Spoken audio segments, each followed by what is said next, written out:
વડોદરાના સાવલીમાં દૂધ મંડળીમાં મોટી ઉચાપતની ઘટના બની છે। સાવલીના લોટના ગામની આ દૂધ મંડળીમાં લાખોની હેરાફેરી થઈ।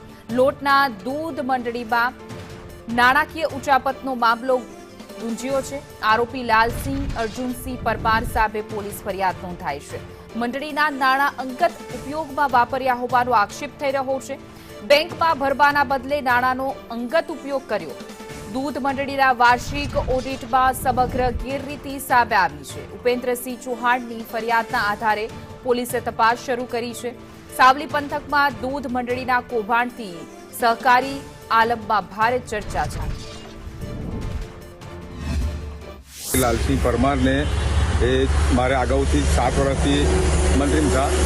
મંત્રી બધા તેથી મેં કીધું અને સમજાવ્યું બી તું ઓડિટ કરાવ પણ ઓડિટ કરીને કરાવ્યું નહીં। તો પછી મેં 8 મહિના પૂરા થયા તો પણ ઓડિટ નહીં કરાવી। તો મેં ખુદ ઓડિટવાળાને બોલાવીને ઓડિટ કરાવી।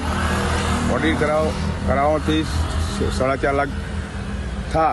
ફરી ગવર્મેન્ટ ઓડિટ કરાવી એમાં 6,50,000નું કૌભાંડ નીકળ્યું છે।